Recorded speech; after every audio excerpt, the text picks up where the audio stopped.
You ever hear a sentence so clean, so calm, it feels like a scalpel sliding under your skin? That was the moment for me. My name's Victor. I'm 43, a marine engineer out of Charleston, South Carolina. I've worked ports from Galveston to Reykjavik, laid cable through oceans blacker than nightmares, and kept vessels from collapsing in storms that'd make your blood freeze. But nothing prepared me for what Lena said that day. We were sitting at this upscale yacht club restaurant. White linen napkins, oysters on ice, some 20-foot sailboats bobbing behind us like ornaments. Breezy Saturday, sky clear, wine sparkling in Lena's glass. Our son Julian sat across from us, 15, earbuds in, head tilted, thumb sliding down his phone screen like he was scrolling away from real life. Lena was slicing into her sea bass, clean, deliberate movements like she was dissecting something. Then she looked up and said, "Julian wants to meet his real dad." I didn't hear it at first, not really. Just watched her pour a little sauce on her fish like she'd said something about the wine being too dry. But she didn't repeat it. She didn't have to. I felt it hit me a beat later, like a steel rod sliding down my spine. Julian didn't flinch, didn't even glance up. Still scrolling, his thumb lazy and indifferent, the earbuds humming whatever garbage music he was into this week. I stared at Lena. I think my fork froze halfway to my mouth. She didn't even look guilty, just wiped the corner of her lip with her napkin and took another bite. No apology, no explanation. Just a casual nuke in the middle of our lunch. I didn't ask who. I knew. His name was Trey, the oil rig diver from Houston. The guy Lena swore was out of the picture forever. I didn't say a word. I just set my fork down. Took a sip of the coffee I'd barely touched. It was lukewarm and bitter. 15 years. I'd held Julian in the hospital when he was 4 hours old. Built him a damn treehouse when he was 8. Took him to get his braces, sat through his asthma attacks, spent nights in emergency rooms when he twisted ankles playing soccer. But I guess blood beats all that. Nobody screamed, nobody cried. There was no drama. Just the sea breeze slipping through the deck railings and the soft clang of a yacht bell in the distance. Julian kept scrolling. I don't even think he registered the moment. Or maybe he did and just didn't care. And that, more than anything, was what cut. When we got home, Lena kicked off her shoes, made some offhand comment about the tide, and asked if I could fix the broken cabinet hinge in the laundry room. I didn't respond. I packed a single duffel bag. Nothing dramatic, just my tools, a few clothes, my journals. Grabbed my boots from the front closet. Lena was on the phone in the kitchen. She didn't even ask where I was going. I left a note, a single page. I didn't write much. Just, I kept the boat afloat longer than I should have. You'll need to learn to swim now. V. Then I walked out.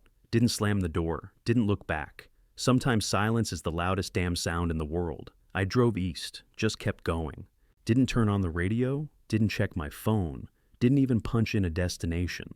I just drove until the highways turned to 2 lanes, until the green got deeper and the air smelled like pine instead of salt. Somewhere past Asheville, I remembered the old fire watch tower. It was my brother's once. Denny. He inherited it from a friend of a friend who worked the forestry line back in the 80s. It sat abandoned on a narrow ridge above a forgotten corner of the Appalachians, 5 miles off a barely paved road, and 2 miles up a dirt trail full of switchbacks and snake holes. Denny had talked about fixing it up once, said he was going to turn it into a cabin someday. But he OD'd before he ever even laid a floorboard. That was 8 years ago. Nobody had touched the place since. When I pulled up to the clearing, the sun was low and gold, slicing through the trees like an old film reel. The tower was still there, leaning slightly to the right, paint flaking off the frame, one shutter hanging crooked over a grime-crusted window. Perfect. The stairs creaked like bones when I climbed them, and the top room smelled like rust, mildew, and mice. But it was high, secluded, untouched, and it was mine. I set down my duffel in the corner, sat on the old floor, looked out at the endless green. Then I got to work.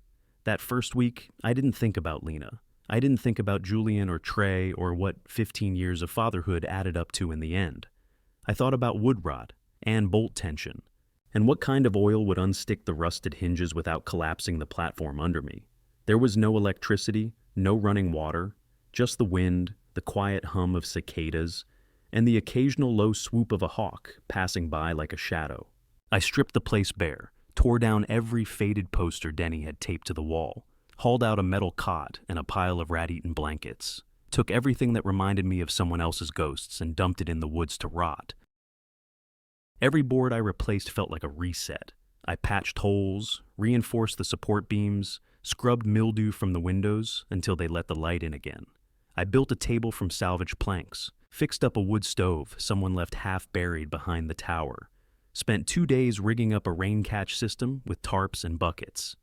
At night, I sat by the fire and wrote in a journal, not about Lena, not about Julian. I wrote about how to insulate a roof without insulation, about the best angle for a chimney pipe, about what it meant to live without being useful to anyone. It was strange, realizing I'd built my whole life around being needed, fixing things, holding things together. But here, there was no one to hold. The quiet got deep, heavy almost. Some nights, I heard branches crack like footsteps and half expected Denny to walk through the trees, shaking rain off his shoulders like he'd just come back from town. But nobody came, and that was the point. I wasn't escaping. I wasn't pouting. I wasn't trying to make a statement. I was building something that didn't depend on anyone but me. By the 3rd week, my hands were blistered and my back ached, but the tower stood stronger. Straight. Mine.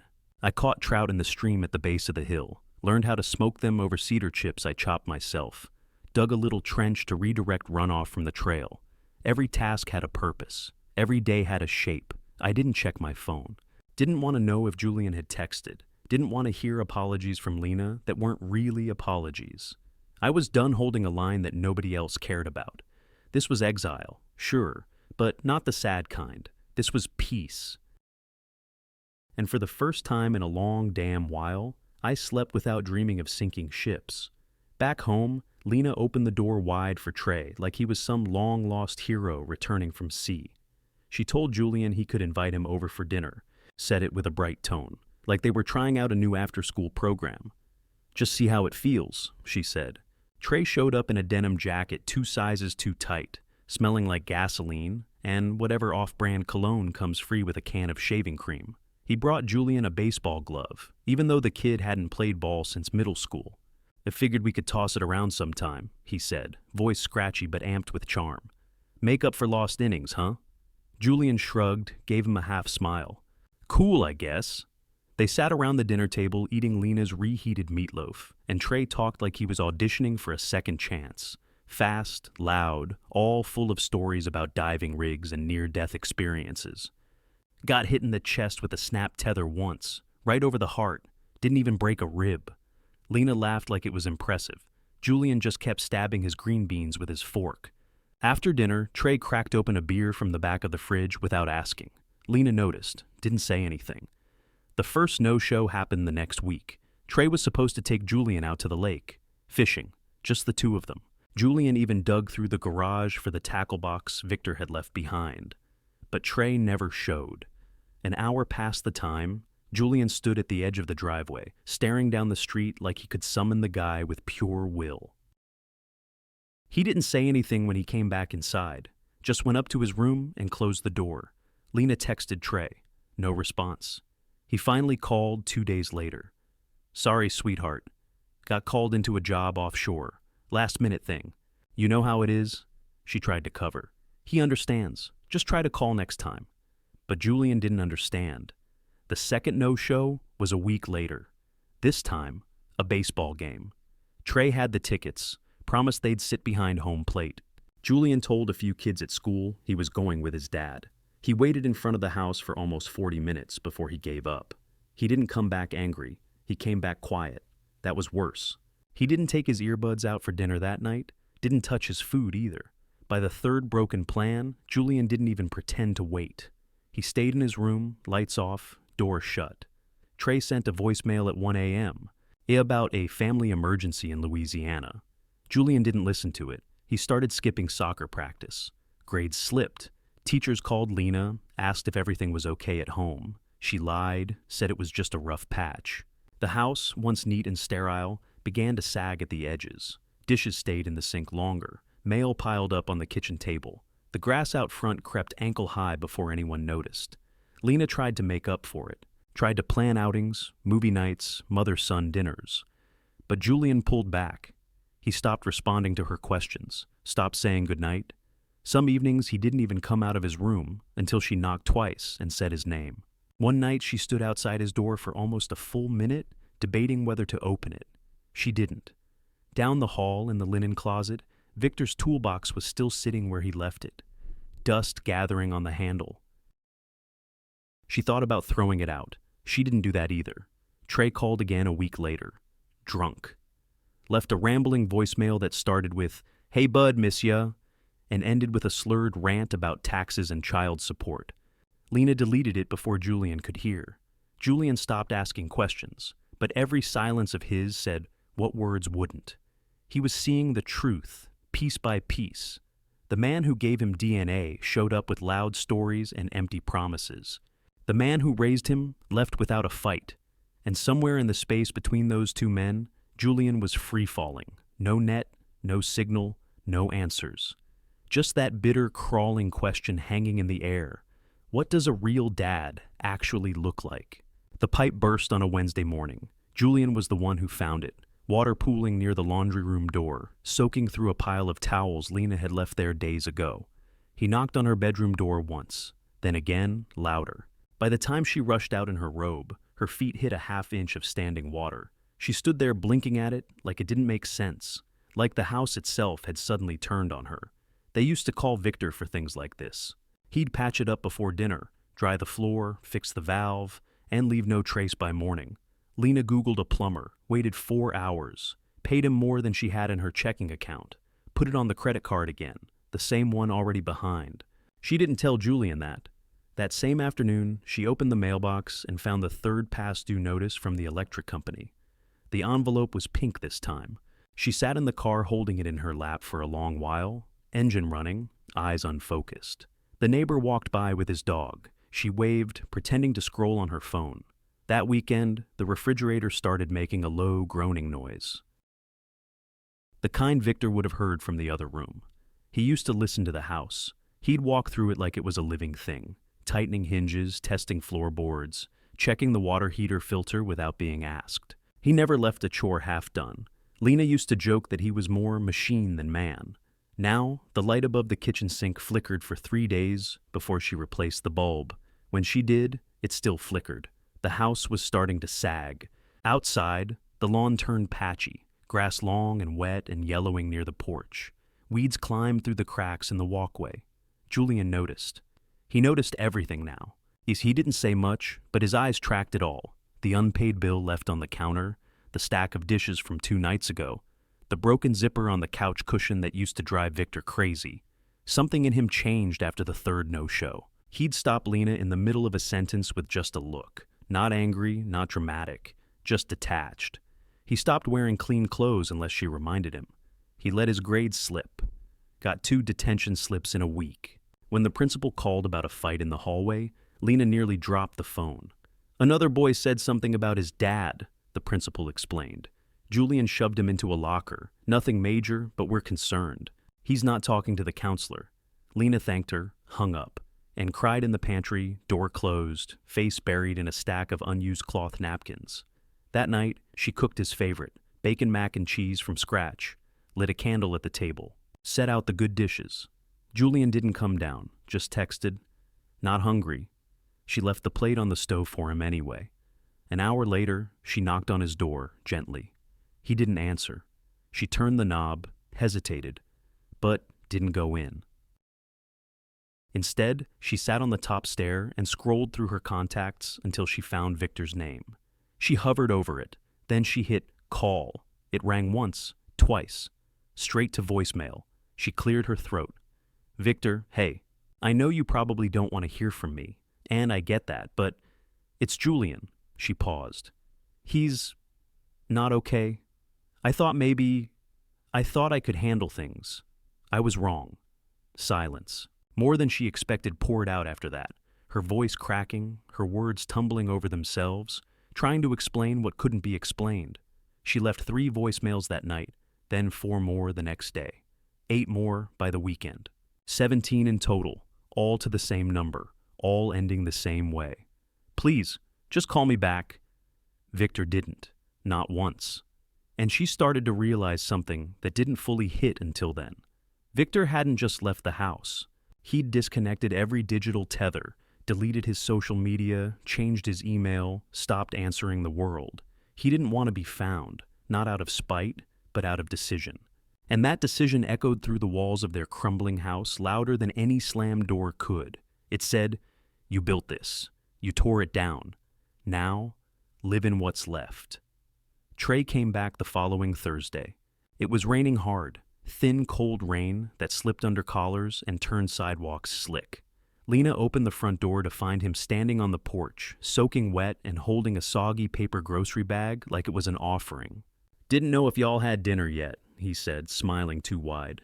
"Brought Chinese." Lena blinked at him. "It's 8:30. He shrugged. "Better late than not at all, right?" She didn't step aside. Behind her, Julian appeared in the hallway, arms crossed. He didn't say anything. Trey finally laughed and pushed past Lena without waiting. "Come on, boy. Don't be mad at your old man. Life's messy." He set the bag down on the counter, dripping rainwater onto the tile. Lena still hadn't closed the door. "You want to take off your shoes?" she asked, voice flat. Trey ignored her. He popped open the first takeout container and whistled. "Sweet and sour pork, your favorite, right, Julian?" Julian didn't answer. Trey glanced around. "Where's the TV remote? Figured we could catch a game, huh?" "Just us guys." Lena finally shut the door. Slowly. They all stood there for a moment, the air so thick it felt like a curtain dropping. Trey broke it by cracking open a beer from the fridge. He wasn't just back, he was comfortable. Julian watched him closely, arms still crossed, expression unreadable. "Look," Trey said, plopping onto the couch like he lived there. "I know I haven't been the best at showing up, but I've been working on myself. Found faith, actually. Been going to this little church off Highway 12. They got this men's group, real solid guys. A lot of them messed up too, you know." He looked up, waiting for a nod, or maybe even a thank you. Julian sat on the arm of the chair across from him, still silent. Trey cracked his knuckles. "Thing is, I'm trying. That's gotta count for something." Then he added, like it was a casual thought, "Also, I might be in a bit of a tight spot, financially." "Y'all know how it is," Lena turned. "What kind of tight spot?" Trey leaned forward, elbows on knees. "Just need a little buffer, nothing crazy. A couple hundred, maybe 5, just to keep my truck running and my phone on. You know, so I can keep showing up." Julian stared at the wall. Lena sighed. "Trey, I'm not asking for a handout," he cut in. "I'm asking for support. I'm your son's father." It hung there. That word again. Father. Julian slowly stood and walked toward the back door. "I'm going out," he said without looking back. "Julian, it's raining," Lena called. "I don't care." The door slammed behind him. He didn't come home until almost midnight. Lena was already in bed, lights off, staring at the ceiling. She heard the back door creak open, his wet sneakers squeaking down the hall. His bedroom door closed without a word. She didn't sleep that night. The next morning, Julian was quiet over breakfast. Quieter than usual. He barely touched his toast, just poked at it with his fork. "Trey's gone," Lena said softly. "Left early." Julian didn't look up. "Good." Lena hesitated. "He asked for money." "I figured." "I didn't give him any," she added. Julian didn't reply. He stood, dumped his plate in the sink, and went out back. She found him an hour later. He was standing in the grass, staring at the crooked remains of the cricket net Victor had built for him last summer, back when everything was still intact. He pulled it down piece by piece, quietly, methodically, untied the frayed rope, snapped the plastic poles over his knee, gathered the balls and tossed them in the trash bin without a word. It was a quiet funeral, not just for the net, but for everything that came before it. That night she passed by his room and saw the light on. His door cracked. For a second she thought about knocking, but he beat her to it. "Hey, Mom," he said, his voice low. She stopped. "Yeah? If he comes back again, don't let him in." She swallowed hard. "Okay." "And stop calling him my dad," Julian added. Then he turned off the light. And in the dark, Lena realized he hadn't just stopped trusting Trey. He was mourning Victor. Not with tears, but with silence, with distance, with every step he took away from this house. He started skipping dinner altogether, left early for school, stayed out until curfew, sometimes later. When she asked where he'd been, he shrugged. Around. His grades dropped again. The counselor called, said Julian didn't talk in sessions anymore, just sat there. "There's grief here," she said gently. "But he won't touch it." Lena thanked her, hung up, and went into the bathroom and sobbed into a towel. She never told Julian about the call, but she knew he felt it anyway. Because some losses aren't loud. Some are a slow, steady fading of someone who once held the center of your world, and then simply stopped, not out of hate, but because he'd been erased, replaced, forgotten, and then remembered, too late. It happened on a Tuesday. Lena made spaghetti, Victor's recipe, out of some sad instinct. She even bought the same garlic bread he used to pick up from that bakery down on Main. The smell filled the kitchen like a ghost. She set the table for two, out of habit, then corrected herself and added a third plate. Julian was already home, in his room. Door shut again.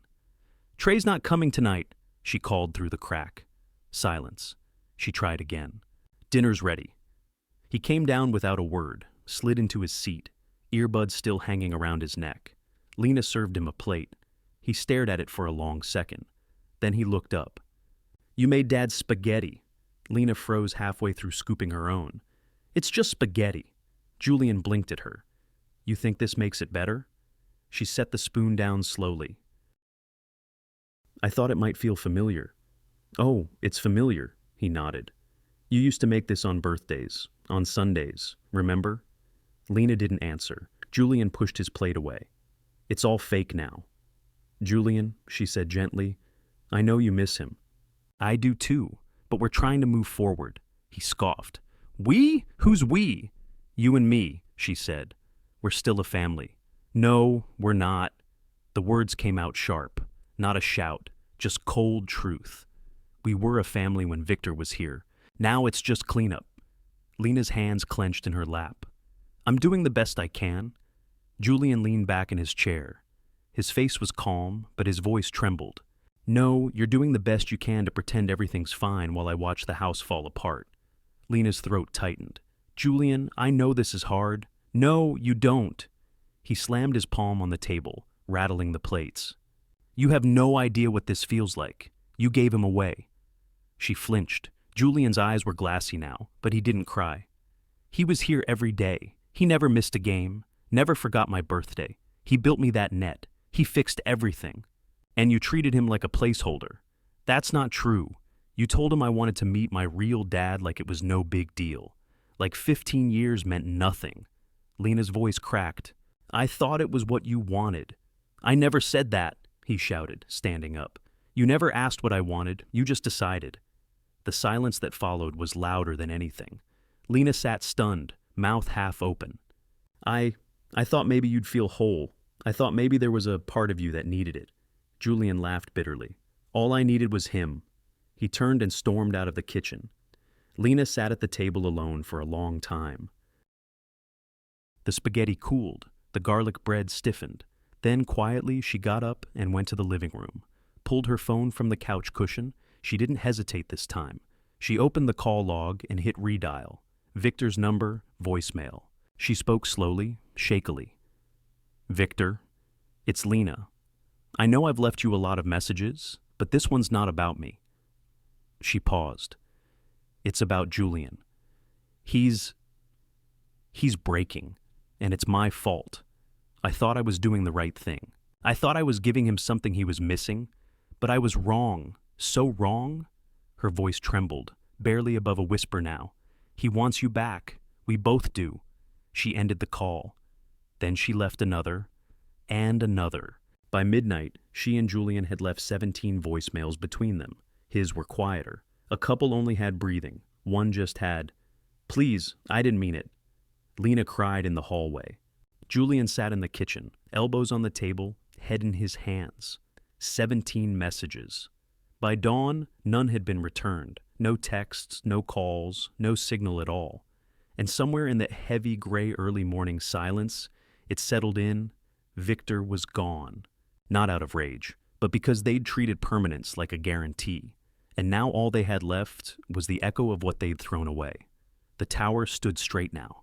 Victor had spent weeks tightening every bolt, replacing every warped board, sealing every crack until the place felt more like a home than the house he'd left behind. He built shelves from pine, hung up his drawings, pencil sketches of the stream, the birds, the stars above the clearing. He kept the windows clean and the stove burning slow. The fire watch tower no longer looked abandoned. It looked lived in. His. Most mornings started early, black coffee boiled in a tin pot, trout cured overnight in the smoker he'd built from scrap metal and cedar. He liked the ritual, filleting the fish with his pocket knife, brining it, stringing it above the hickory chips just right. It gave the place a smell, rich and earthy, like salt and wood and something alive. He didn't keep a calendar, didn't mark the days, but his body knew the rhythm. Chop wood, patch the roof, sketch until the firelight turned orange. Sometimes he hiked down the ridge to a mountain town, about 12 miles off. Tiny place, one diner, one hardware store. Half the signs sun-bleached beyond legibility. That's where he met Ava. She poured coffee at the diner, never asked questions. Mid-30s, worn flannel shirts. Always kept her hair tied back.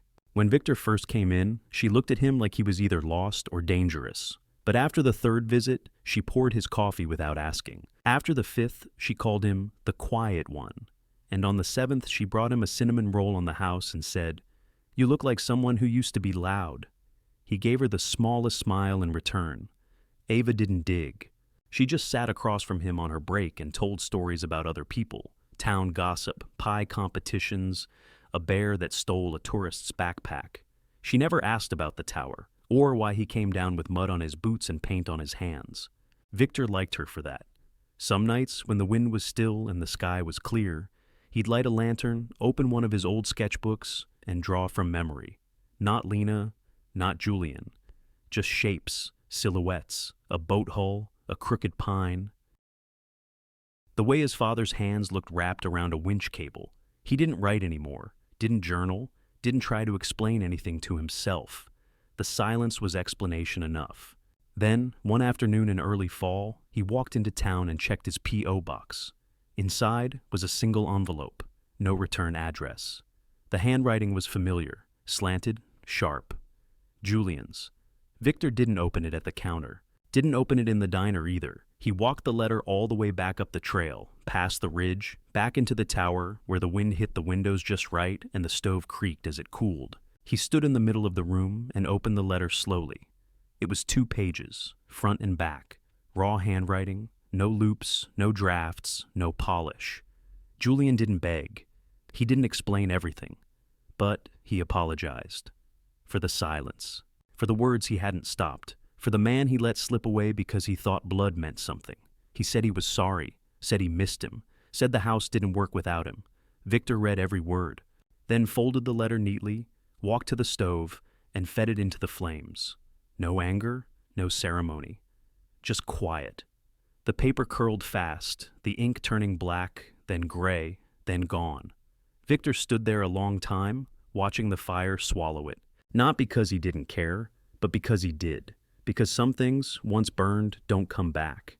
And not all silence is cruelty. Sometimes it's just finality.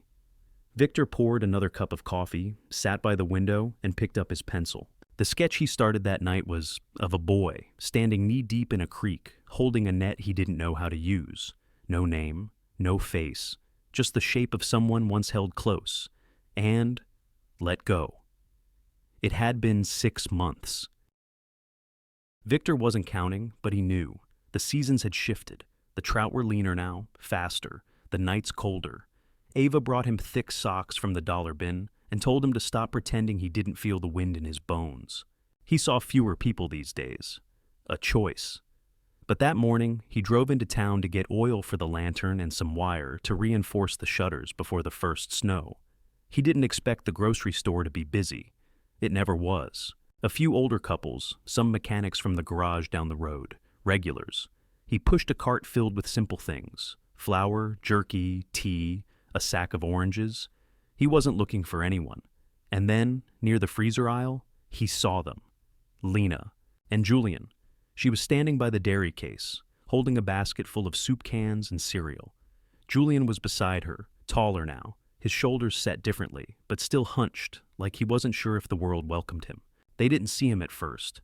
Victor could have turned around, walked out, left the cart. No one would have known. But he didn't.